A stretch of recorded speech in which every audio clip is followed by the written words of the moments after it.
Welcome to the Speak Uneasy podcast. Please support my show by like, share, and subscribing to the show. You can find my videos on BitChute, Rumble, and YouTube. Catch my live stream shows on the foxhole.app or pilled.net. Follow my social media on the speakuneasy.tv, pilled.net, Gab, Facebook, Instagram, and CloutHub. You can also financially support the show by donating to my PayPal, Cash App, Venmo, or visit my merchandise store or join my Subscribe Star. You can also financially support the show by donating gold pills via the foxhole.app or pilled.net. All links can be found on the description box. Thank you and welcome to the bar.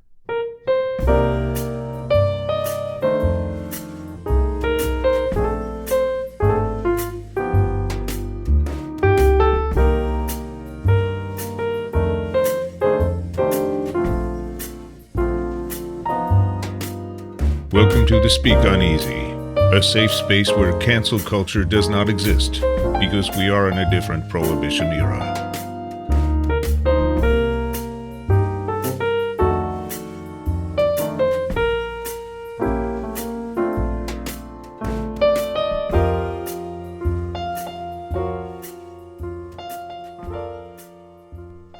Good evening and welcome to another episode of the Speak Uneasy with me, your host, the bartender. Tonight's random read is going to come off the first book of Samuel, chapter 25, verses 18 through 27, Abigail's peace offering. Then Abigail made haste and took 200 loaves and 2 bottles of wine, and 5 sheep ready dressed, and 5 measures of parched corn, and 100 clusters of raisins, and 200 cakes of figs, and laid them on asses. And she said unto her servants, Go on before me, behold, I come after you. But she told not her husband Nabal. And it was so, as she rode on the ass, that she came down by the covert of the hill, and, behold, David and his men came down against her, and she met them. Now David had said, Surely in vain have I kept all that this fellow hath in the wilderness, so that nothing was missed off all that pertained unto him, and he hath required me evil for good. So and more also do God unto the enemies of David, if I leave of all that pertain to him by the morning light any that pisseth against the wall. And when Abigail saw David, she hasted, and lighted off the ass, and fell before David on her face, and bowed herself to the ground, and fell at his feet, and said, Upon me, my Lord, upon me, let this iniquity be, and let thine handmaid, I pray thee, speak in thine audience, and hear the words of thine handmaid. Let not my Lord, I pray thee, regard this man of Belial, even Nabal. For as his name is, so is he. Nabal is his name, and folly is with him. But I thine handmaid saw not the young men of my Lord, whom thou didst send. Now therefore, my Lord, as the Lord liveth, and as thy soul liveth, seeing the Lord that hath withholden thee from coming to shed blood, and from avenging thyself with thine own hand, now let thine enemies and they that seek evil to my Lord be as Nabal. And now this blessing which thine handmaid hath brought unto my Lord, let it even be given unto the young men that followed my Lord. Once again, this random read comes from the first book of Samuel, chapter 25, verses 18 through 27, Abigail's peace offering. Now, my take. This was a very confusing confusing read to me. My take is that I guess she was not in good terms with David, and she offered all these things to him to reach out with an olive branch to I don't know, to have peace with him. That the way that this thing is written, man, sometimes I have problems like trying to understand what it says. But what I can gather, as far as my limited space in my brain, it's pretty much offering an olive branch of peace is what I'm gathering. I guess they were enemies, and she's just offering her peace, and she doesn't want to fight anymore. That's what I've gathered. So, my take is that, look, if you're going through hard times with somebody out there, whether it be friends or coworker or family, especially now with what's going on, just offer an olive branch instead of having to fight, because this is not the time where fighting is going to be. It's not going to be productive, and it's just gonna anchor you down. So that's my take. I'm sorry if I don't come across as a deeper thinker, or come across as somebody who can take the reading in a certain way, because I'm still trying to learn. So please have patience with me. And that was the random read for the day. Now, on to the cocktail for the night. So tonight we'll be making a cocktail called a Japanese cocktail.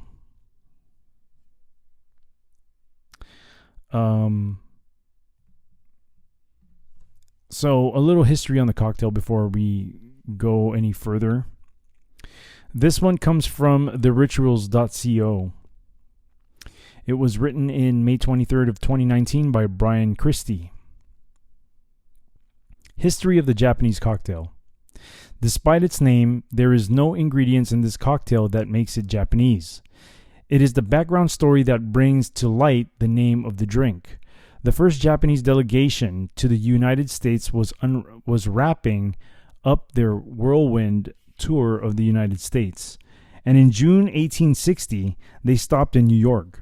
They were staying at the Metropolitan Hotel, which was a mere block away from Jerry Thomas's Palace Bar on Broadway.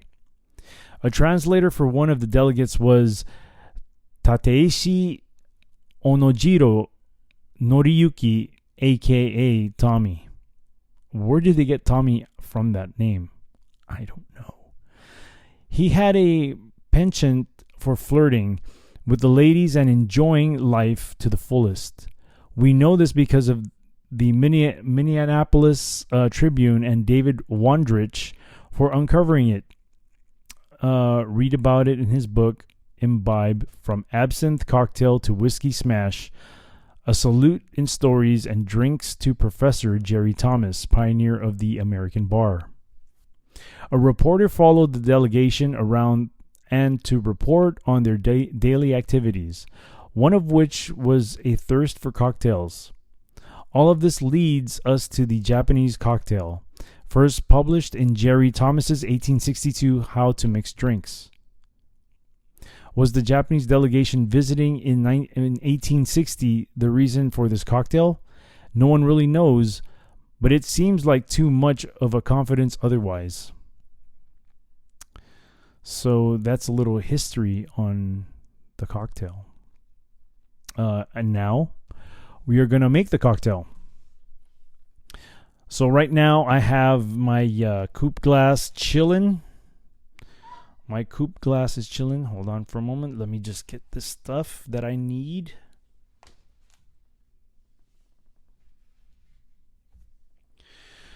So what we're going to do is we're going to be stirring this drink. It's not going to go into a shaker. What it is, it's going to go into a a pouring glass, I guess you can say. So what we're going to do first is we're going to put 2 ounces of cognac. 2 ounces of cognac. And tonight's cognac I have is Symbole National Brandy de France XO Extra Gold. So let's pour 2 ounces of this into the mixing glass.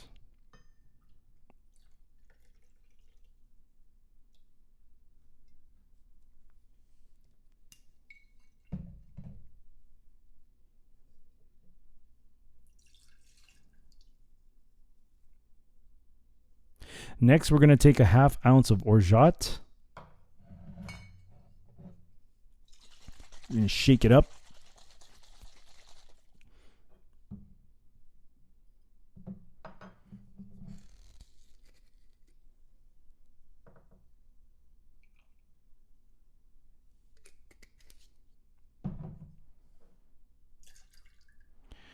Got a 1/2 ounce of orgeat in there. Next, we're going to take 2 dashes of Angostura aromatic bitters. 2 dashes. 1, 2.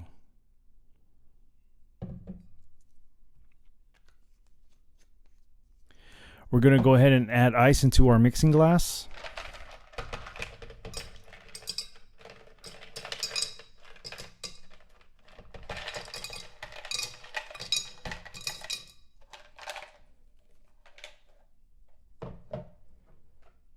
And from here, we're going to stir.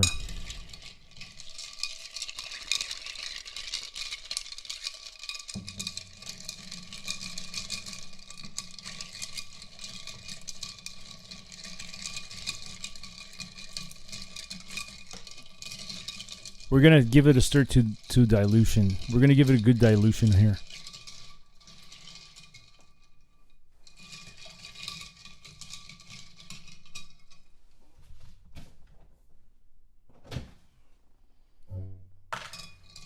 Sorry, I dropped something on the floor.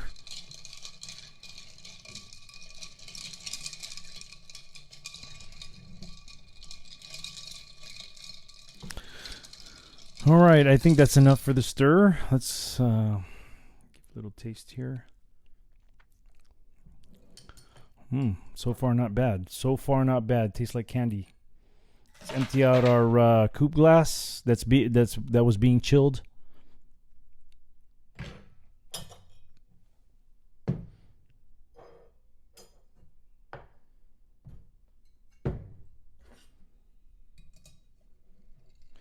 And now we're going to pour it. We're going to pour it.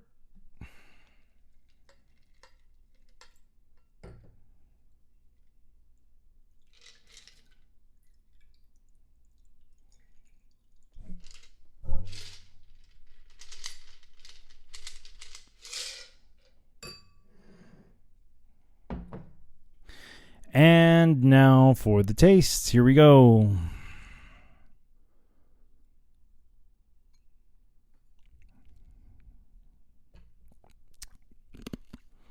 Wow, that's not bad at all. That is not bad. So, the description I can give for this cocktail.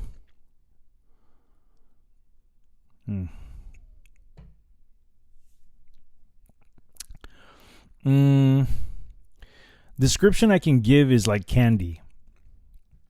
It's just like sugar candy. It tastes really sweet, and I can see how this can creep up on you.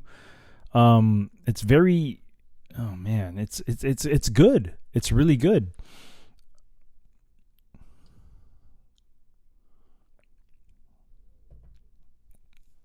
I'm trying to figure out the taste notes on this thing.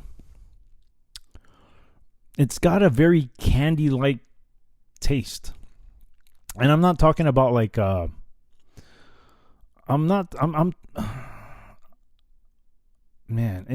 like a Jolly Rancher type of candy, but I just can't get the flavor of it.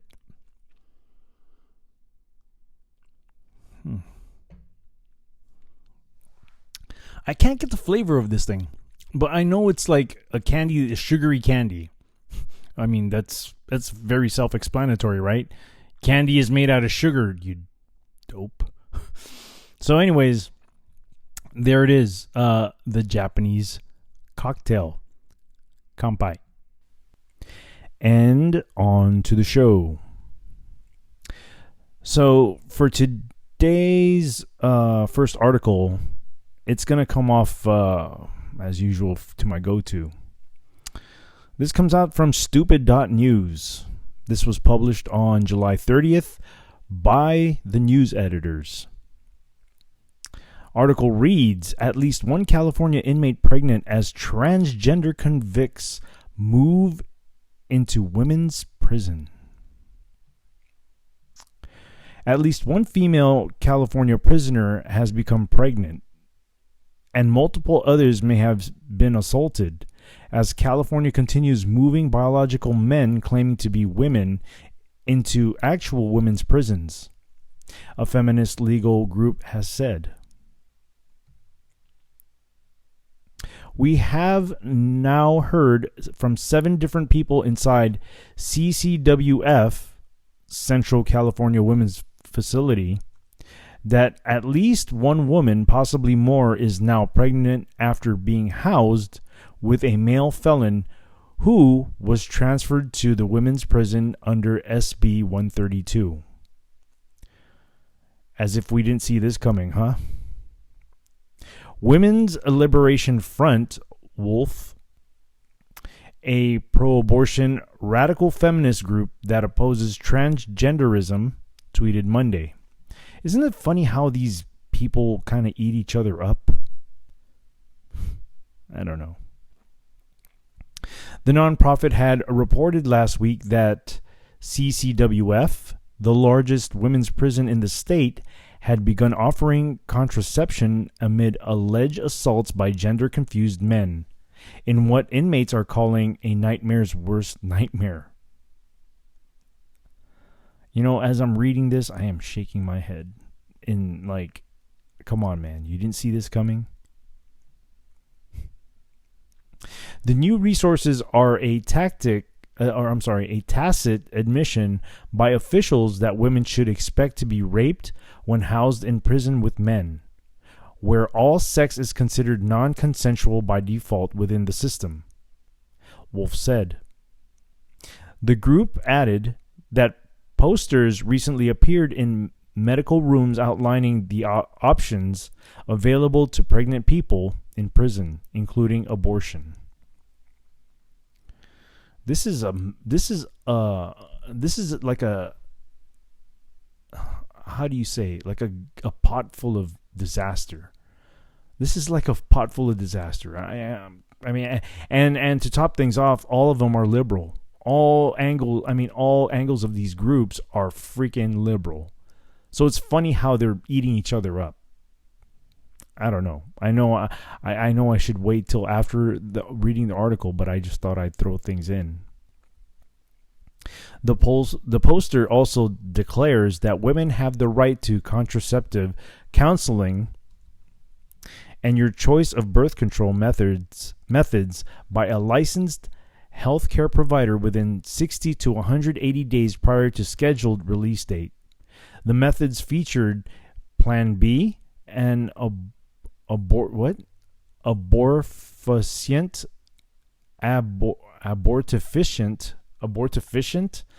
that kills newly conceived babies. Wow. I mean, this is just a pot full, not only a disaster, but it's also a pot of evilness. It really is, in my opinion. You can think otherwise, but I think at that point you're kind of gone. Sources reportedly informed Wolf of recent sexual assaults at CCFW and said that the facility has not been able to prevent sexual activity between incarcerated women and the, quote, transgender arrivals. 20.5% of transgender inmates are registered sex offenders. Go figure that one out, huh? Like you didn't know? According to a 2009 analysis by UC Irvine. And around 40% of gender-confused males in major U.S. cities are infected with HIV. Wow, this really plays well into the whole misdemeanor of spreading it, like, knowingly having sex with somebody who's infected with either AIDS or HIV, huh? Wow. Used to be a felony. You're pretty much giving somebody you're starting the clock for them to up to the point where they're going to live. When you knowingly have sex with, somebody who's, like, let's say, for example, you have AIDS or HIV, and you have AIDS or HIV, and then you knowingly have sex unprotected, infecting that person. Used to be a felony in California, and now it's just a misdemeanor. I think it's equivalent to like a ticket, But what do I know? In April, the Los Angeles Times reported that California has nevertheless begun processing the transfers of more than 260 men who say they are transgender women to women's prisons. Following the enactment of a recent law, Senate Bill 132. No requests have been denied, the newspaper said. Of course they're not going to deny that. Signed by Democrat Governor Gavin Bang Your Wife Newsome last year, SB 132 authorizes prison housing assignments for, quote, transgender, what are these words, man? Non-binary and intersex people. What are these words? Based on gender, quote, gender identity, regardless of anatomy. Jeez, man. The words that the left always creates, right? Why can't we just keep everything simple? As of May 11, 11 men, some convicted for sex crimes or murder, were moved to CCWF after SB 132 took effect in January. The number of process transfers currently stands at around 20, Wolf said last week. And at the time, California prisoners who claim to be, quote, transgender or, quote, non-binary have increased by more than 10% this year, up to 1,237. Maybe it's just a bunch of horn dog guys that know how to play the system. And let's face it, man. I think there's a lot of people in the system that know how to work the system to their advantage. I'm just saying. And it's not a surprise to me that a lot of these gender confused people are sex offenders. It doesn't surprise me at all. It does not. It's an excuse for them to do whatever they want. My opinion, okay? My opinion. The nearly 300 pending transfers are only the beginning of the invasion of women's prisons by violent male inmates, including convicted murderers and rapists, Wolf said. Along with the new conception regime in CCFW, Wolf has noted a 16-hour class for male prisoners moving to women's facilities on fears about living with women. Fears about living with women? Try marriage.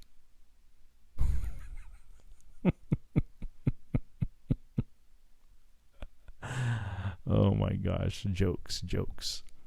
There are apparently no consequences for failure, according to sources at a prison near Los Angeles.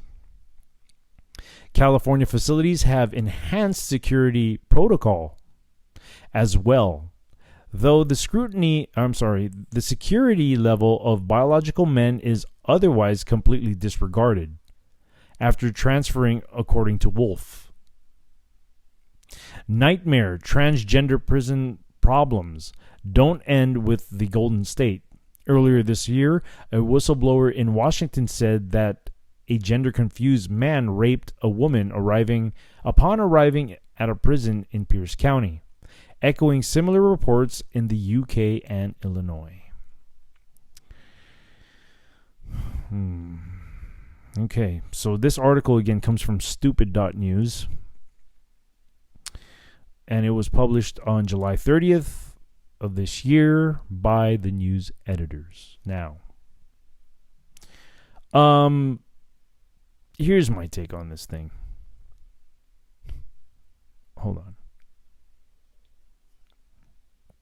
I have to take a little swig of this drink. Now, this, like I said, midway reading this article, this is a pot full of disaster, man. I mean, it's a pot full of disaster. And here's the kicker of it. I mean, the easiest solution to this would be to build a separate facility for these people, right? But here's a problem. The state has no money. The state has no money. So how can you solve the problem if you have no money? You can't. So what do? They take shortcuts. And they don't even, I don't think they even verify that these people are, quote, transgender people, right? As far as men transitioning to women, I don't think they verify that. I think anybody can just make a claim.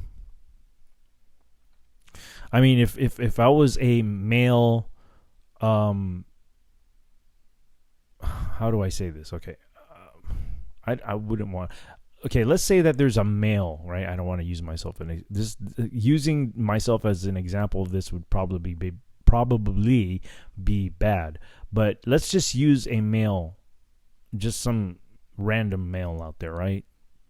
Let's say you have a random sexual offender male who's an absolute horn dog. Wouldn't it be easy for him to claim that he's transgender so he can continue on and have a plethora of victims? I don't know. I'm just saying. It would be like winning the lottery, I guess. I don't know. You know, as much as I want to empathize, I want to empathize with a lot of these sex offenders because they've been victims themselves. But a vast majority of them use that as an excuse to continue on what they're doing, as opposed to changing, as opposed to saying saying to themselves that it was a wrong thing that happened to me, and I don't want to have to hurt anybody else because I know the pain. It's a very complex thing to talk about because there are so many mental factors that go into it, and everybody is different mentally, right? Everybody has a very different way of thinking about things. It's a very deep discussion, if you ask me. But, I mean, generally speaking, I can only speak in generals because I don't know what's in people's minds, right? But I can, this is going to be kind of like a good example of what I'm trying to explain here. And I'll use myself as an example. And this has nothing to do with like sexual abuse things. So as a child, I grew up in a broken home, meaning both parents were not present. I've witnessed a lot of things, and I've witnessed a lot of things that little kids should not.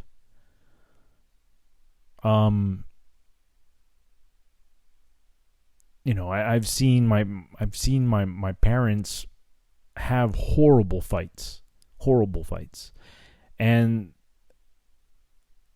the things that they say to the things that they used to say to each other too. It's stuff that it's not a good foundation for a kid to be around an environment like that, right?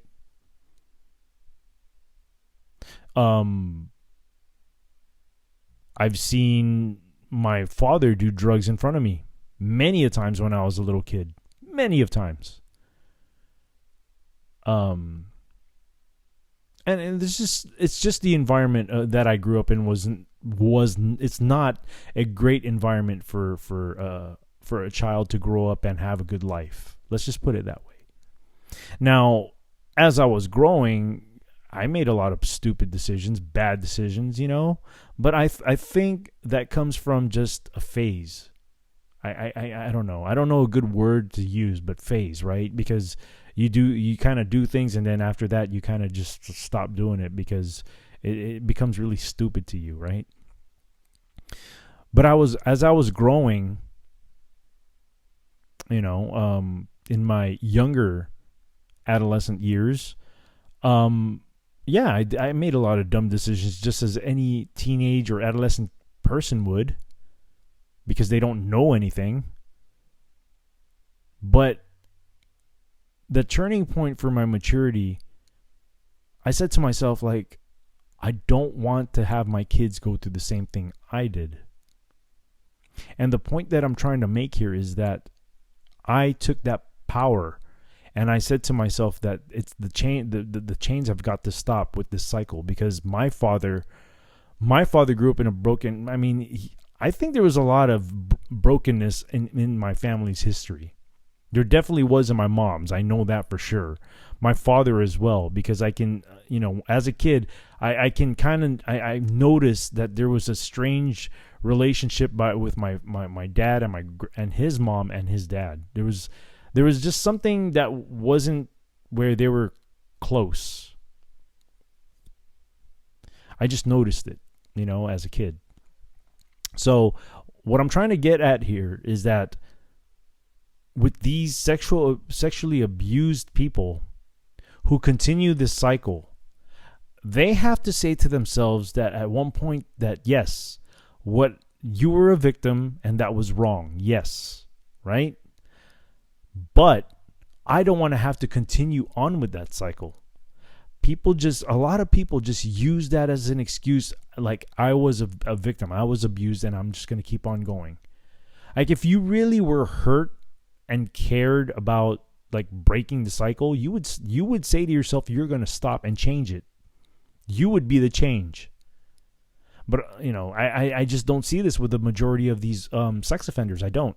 They need to feed that. They need to feed that, so they continue to keep going what they do. And, California is allowing these people to go into opposite sex prisons because of them claiming that they are whatever they are. And I feel bad for a lot of these women too, because, the women commit crimes. They go to, they do their time or whatever. But you got to understand that a lot of these women who get caught up in these crimes, they've been sexually abused one way or another, right? It's not necessarily when they were kids or whatever. There's different stories out there. A lot of them are also drug addicts, which means they were probably taken advantage of to either get their drugs or while they were high. This is just me thinking outside of the box of this thing. This is a very, very, very deep topic. It really is. And like I said earlier, I can only speak in generals because I don't know what's in people's minds. Although a lot of people expect other people to know what's in their mind, which is what blows my mind. So, very, very, very deep discussion about this. Very deep. But nonetheless, it's a problem that we have to deal with. And I honestly think that due to the poor management of the state of California, the best way to have a solution to this problem is to actually create a facility for those who claim they are such. And I'll even go into I'll even take it a step further as to saying that they should be in a single man cell. But what do I know? What do I know? That'll definitely decrease the rate of rapes in prisons and jail, I think, if you were to just keep them in a one-man cell. But because it's going to be seen as something as inhumane. Did we forget that these are people who've committed crimes and been convicted of crimes? In prison, I'm talking about. Because in jail, you're still kind of fighting your case, right? But have we forgotten the victims of their crimes? Of these people who have been arrested? How about them? They're victims too, right? I don't know. Seems that we're giving a lot more rights to these inmates, more to the general public, people who actually abide by the laws. It's an upside down world. It really is. So right now we're going to take a break, and then when we come back, we'll review another article. Good talk. I'll see you on the other side. And we are back from the break. So the next article of discussion that we're going to hit up on is coming from the Federalist.com. This one was published in July 30th of this year by Jordan Davidson. Article reads, "These are not your children. Wisconsin parents tell Joe Biden to stuff masking their children where the sun don't shine." Nearly 40 advocacy groups representing more than 20,000 families in Wisconsin ripped into President Joe Biden and Democrat Governor Tony Evers for the new wave of potential mask mandates and lockdowns facing their state. In the letter, organizations including We the Parents, Wisconsin United for Freedom, and No Left Turn in Education Wisconsin pledged to reject any mask requirements on children in schools. Simply put, these are not your children. They are ours, and they too are Americans with rights. They are our responsibility and our most beloved. They are not yours, the letter states. The parents also said they would refuse to allow the government to use your private sector counterparts to enforce invasive mask mandates on our children in various stores or at community activities and subject our children to any further local, regional, or national lockdowns or movement restriction. We have watched the last week unfold in abject horror, observing our government institutions and leaders failing our children at every turn. Again, the letter continues. Your renewed calls for lockdowns, enforced mask mandates, and masking in schools is not rooted in science and is objectively cruel to the most vulnerable in our society, our children. We believe that you are in fact aware of this and continue to play political games with our children, despite our efforts to work with you over the last 12 months. Just this week, the Biden administration endorsed the Centers for Disease Control and Prevention's newest mask recommendations for vaccinated Americans. Some schools in Wisconsin were already planning on requiring face coverings for everyone, even before the most recent CDC decision. Now the state's health department is doubling down to back the CDC's flip-flop and encourage children as young as 2 years old to mask up. Unfortunately, I see this shit in the airport too, while flying. We must protect our children as they head back to school this fall, along with all other Wisconsinites who are at an increased risk for being hospitalized from Charlie Victor 19. Vaccines and the additional protection from wearing masks are the best combination of tools to achieve this goal, Wisconsin Department of Health Services Secretary Julie Willems Van Dijk said. While Biden also threatened another round of lockdowns, and Evers is known to go back on all his pandemic promises, the parents said they refused to give up their parental choice. We are strong. We are united. We are in control. We have never and will never co-parent with the government, the letter concludes. Good for them. Good for these parents. We need to see more of this. And this doesn't just apply to children. This should apply to every American out there. Those who believe in freedom should be standing up exactly like this. Because this is all BS. They've been flip-flopping the whole mask thing. They've been flip-flopping it.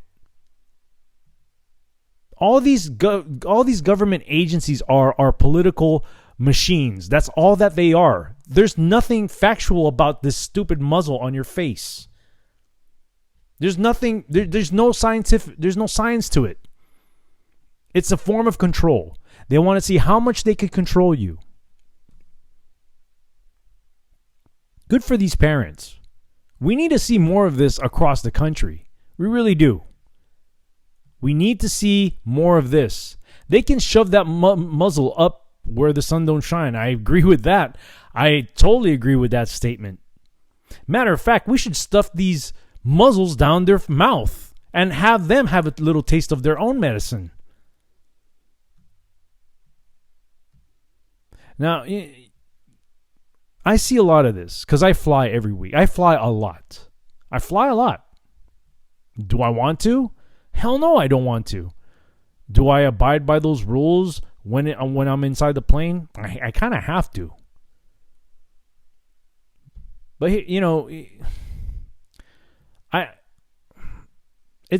for me, it's going to be coming into an end soon. Like, I'm glad that I see light at the end of my tunnel as far as traveling back and forth. I really do. I'm done with it. I'm done with this whole flying thing. I'm done with what I'm doing right now for my work. I'm done with it. And I would love to elaborate on that as soon as I'm completely done. I would love to elaborate on that. But now is not the time for me to talk about that. But because right now we're talking about these muzzles and children. And every time I see children wearing these muzzles, it breaks my heart. Parents that are not aware of what damage it's doing to their brains. Like, kids are not getting enough oxygen in their brains. And they're slowly dumbing down their kids by giving them the lack of oxygen they need in their brains. Like, it's the prime time for kids to have, to make their brains function at the highest peak level, because that's the time where they're sucking things up like a sponge. And when you restrict their breathing because of these dumb, quote, mandates or, quote, laws that are not even constitutional, I mean, what are you doing, parents? What the hell are you doing? Do it to yourself. Don't do it to your kids. You're not protecting them. You are not. You're destroying this is my opinion. You can do whatever you want, okay? They're your children. You raise them as you want. But it does break my heart to see these children being abused, because I honestly think, in my opinion, you are abusing your kids. That's just my opinion. Because you are contributing to them not getting the sufficient amount of oxygen to their brains. It's a form of control. You destroy the future, right? You underdevelop them so they're more easily controlled. So what you're doing is you're contributing to the government controlling people in a more easier way. I don't know. Maybe I'm a nutcase. I don't know. I don't think so. I mean, we're living in a world where everything that is bad is good and everything that is good is bad. That's the times we're in right now.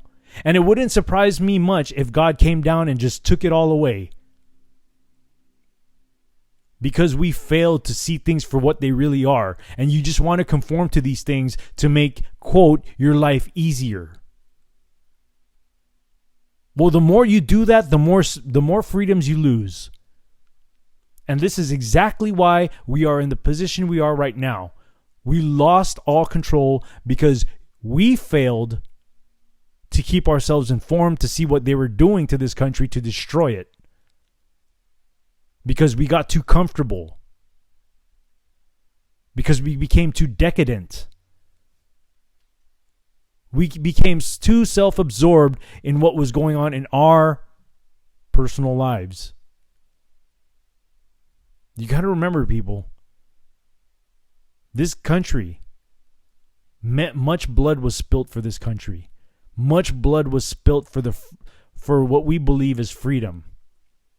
For the concept of freedom. And if people were willing to kill other people to take freedom away, do you think they're going to give up and just stop because they lost one war or two wars? No, they're going to keep coming.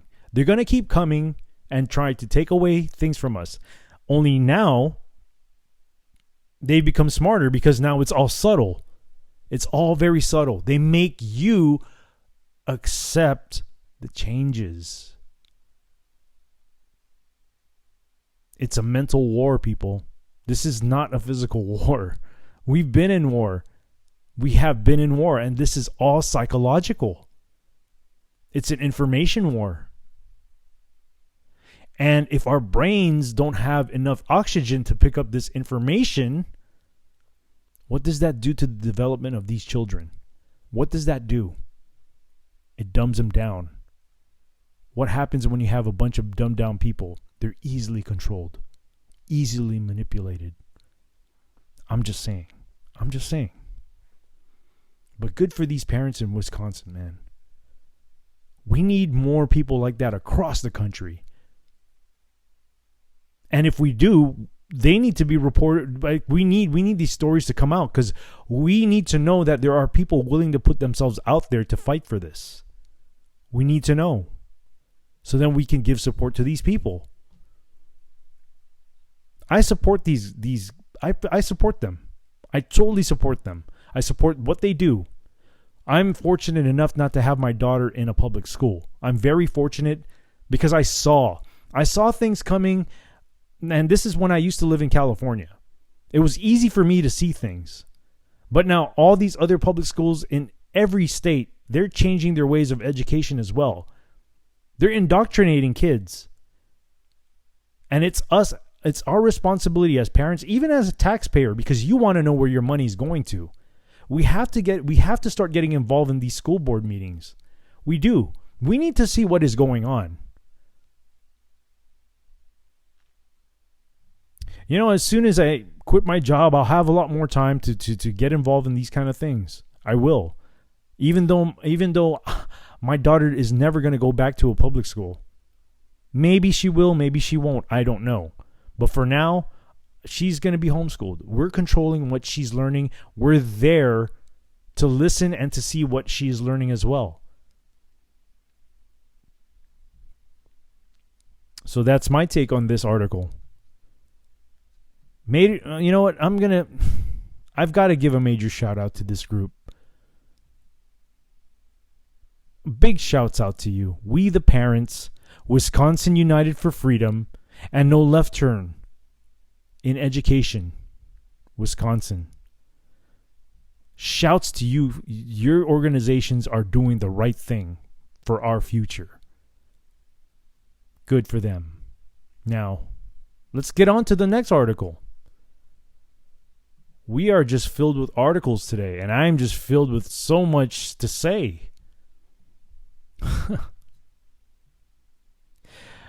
So the next article is going to come from Breitbart.com. This one was by Pam Key, published on August 1st of this year.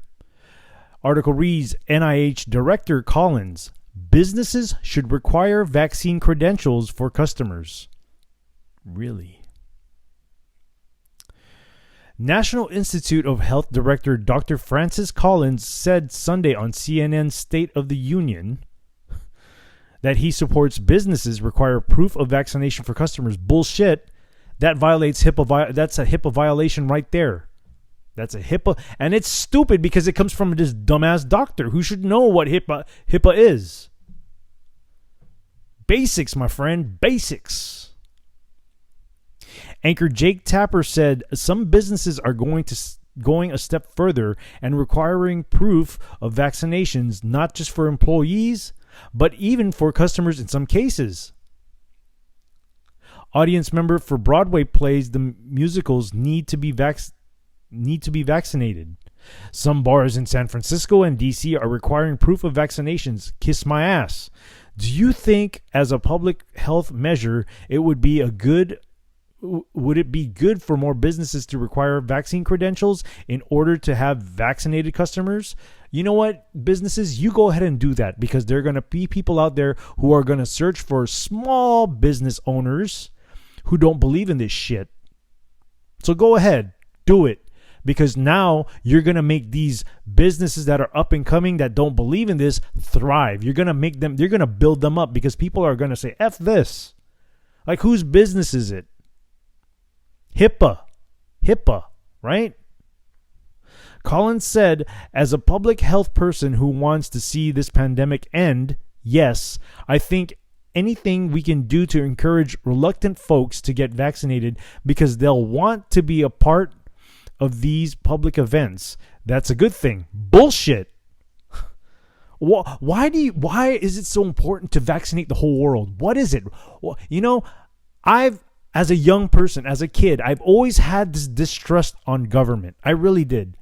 Usually my thinking is, when the government tells you one thing, you want to go the opposite thing. You want to do the opposite of what they're saying. Like this vaccine, for example. This is bullshit. And I'm trying not to cuss, but this is really, it's angering me. These people are selling their souls to say these things for a paycheck. They don't care about you. They don't. These people never will care about you. They never did. They won't, and they never will. Get that through your head, people. Get that through your head. When will you know that these people are not in the best interest of you? You are giving them the hard time. You are making them uncomfortable. Oh my goodness. I'm delighted to see employees like Disney and Walmart coming out and asking their staff to be vaccinated. I'm glad to see the president has said all federal employees. I oversee NIH. With 40,000 people need to get vaccinated, or if they're not, to get regular testing, which is inconvenient. Oh, see what I mean? See, you see how that works? They want you to get regular testing to inconvenience you. You got to think about this. Why? You have to ask yourself, why are they pushing this so much? Why? Here, and I think I've explained this to all you people before. My perception of an actual pandemic would be, a classic scene of this would be in the Monty Python movie. Bring Out Your Dead scene. Remember the Bring Out Your Dead scene of Monty Python? That, to me, is what a pandemic looks like. When you see dead bodies outside stacking. You don't see them. You don't see anybody out in the streets lying down that are dead. You don't see stacks of bodies out there. That is my perception of what a pandemic is. When you see bodies just dropping left and right. You don't see that. You don't see that.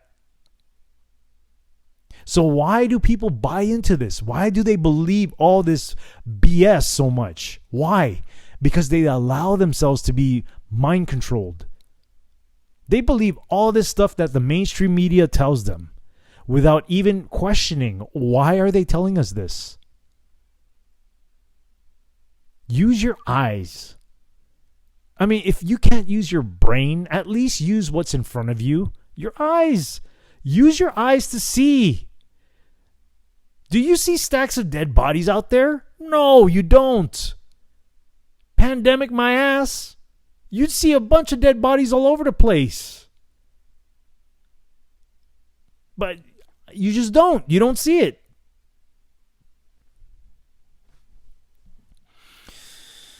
Oh my God. all of those steps, I think, is in the right direction. Yeah, you go ahead and start. You go ahead and think that, because I know it's going to benefit you in the end, you bastard. Maybe that's what it will take for some of those who have still been a little reluctant to say, okay, it's time. Bullshit. I would never. And I honestly, the reason why I bring this article up, because I can kind of relate to this, because I see this coming at my work, and I saw this coming. I saw this coming when this whole thing started. I even said to my coworker, I want to say in the beginning of this whole BS scamdemic, I told him, I said, look, dude, when they come out with some kind of vaccine, they're gonna make it mandatory for us to take it. A few days ago, lo and behold, they give us a heads up that, hey, the state of California is going to require such and such and such and such for us to get. We're required to get vaccinated. And if you don't want the vaccination, they're going to force you to take tests. You have to force you. I might as well use that word, because it's basically what it is, right? They're extorting you taking a test for you to continue working in wherever you're working. You have to take a test every week. Okay, so here's my question. Like, if you take that test, you test positive, then what? Then what? What's the next step? What's going to happen? What are they going to do? The data will support the decision. They are making the right choice for their own safety. Sometimes it takes a nudge. Damn. These people are so evil. So evil. And I don't understand why people cannot see this. Are you just purposely not seeing this because you want to just go with the flow and have an easy life? I'll tell you what, you go ahead and do that. It's not going to be, the more you do that, the less it's going to be easy. It's going to be more difficult. The more they're going to take away things from us. They're going to take away our freedoms. There are already freedoms being taken away. You've had so many people being canceled for their free speech out in platforms in social media and all this stuff. You see it coming. I mean, didn't you guys see it during the, quote, Patriot Act of 2001? That's what they do. They create these things in order for them to change the rules for, quote, emergency purposes and your, quote, safety. If anything, they're the ones who are taking away our freedom, so we should be aware of them. Right? They're doing this for a purpose. And it's not going to benefit any of you or me. It's not going to benefit us. You know, it's all going to benefit these people, the elite. But yet you choose to just go along to get along. You know, the 3% back in 1776, they didn't choose the easy path. They didn't choose the go along to get along. And look what happened. We ended up having a country full of freedom. Was there a lot of dark history that this country's had? Sure, it has. But hey, we're supposed to learn from history. We're supposed to.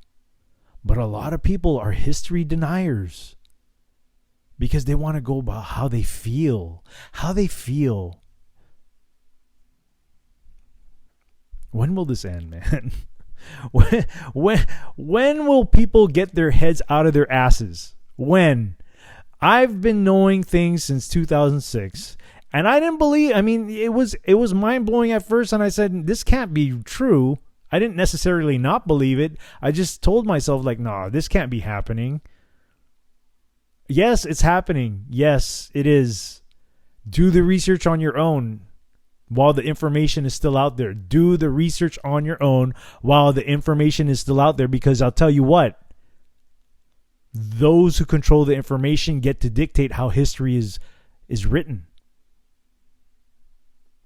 thankfully, there's a lot of stuff out there that is still out, there for you to know what's going on. But I see where this is going to go. Shut down the internet. Shut it all down. You know what they did to people last year with this whole scamdemic thing? They made people do things that they didn't do before. And a lot of people have woken up last year to see why the hell this was going on. A lot of times we're in their hands, so what do? They go in the internet, start browsing, and start trying to learn about certain things, and bam, you get a bunch of people who start to be awake because they open themselves up to learning what the truth was. But you still have a good majority of sheep out there that don't want to even try to do their own research. They want to just get along. They want to get along. They want to go along to get along and make life easy. I mean, I'm telling you right now, you keep going that route, life is not going to get easier because they're going to keep putting restrictions on you. They're going to require you to do more things. You're going to pay more taxes. You go ahead and do that. You see how that works out. Anyways, I think I've done enough ranting for the day. It was fire today. It was fire. And I hope you guys will tune in again next week when I have, my show. And I'm also going to make my shameless plugs here. You can financially support my show by any of the links down in my description box. I do have a Cash App. I have a PayPal. I have a Venmo. I also have a merchandise store, which I highly recommend you check out. And you can support me in that way too. You can also check out the new platform that I do live shows at, which would be the foxhole.app and pilled.net. Check them out.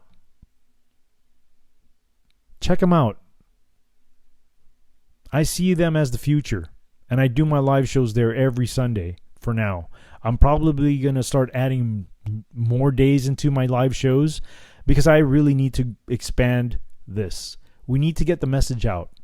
Like, I don't want to be stuck in an echo chamber. We have to spread the word out.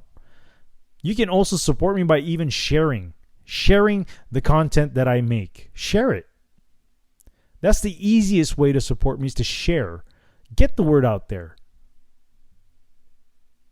This is going to be the future of media now. People like myself. And, there are a lot of people out there who will tell you things that it's not necessarily easy for you to hear, but nonetheless, we won't BS you. We'll give it to you as we see it. So, please, I can't stress out enough to please go ahead and support my show. And if my email's down there too. If you ever want to shoot me an email, shoot me an email. I'll respond back to you. At least right now I will, because I don't have that much people hitting me up. But hey, hit me up. Don't be shy. Tell me about yourself. So that's that's going to conclude today's show. And like I end every show. With that being said, the bar is now closed.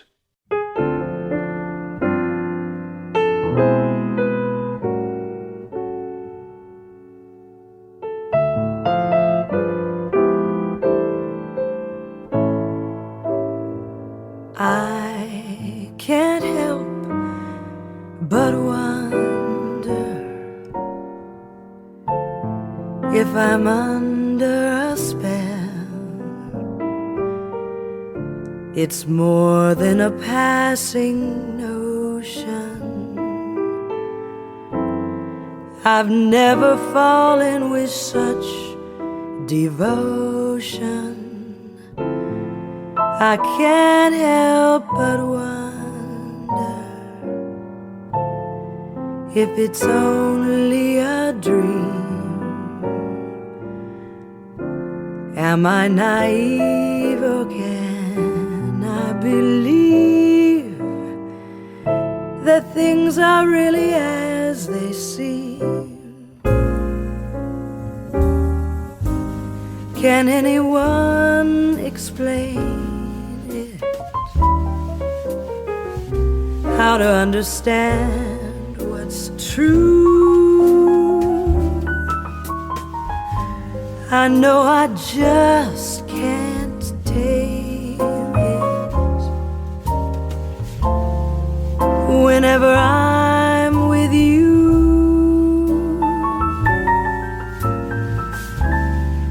I can't help but wonder if you wonder about me. 'Cause lately I can't help but wonder how wonderful this might be.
Can anyone explain it? How to understand what's true? I know I just can't take it. Whenever I'm with you,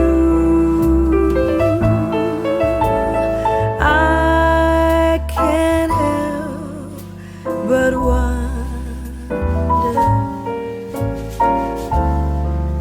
if you wonder about me. 'Cause lately I can't help but wonder how wonderful this might be. 'Cause lately I can't help but wonder how wonderful this might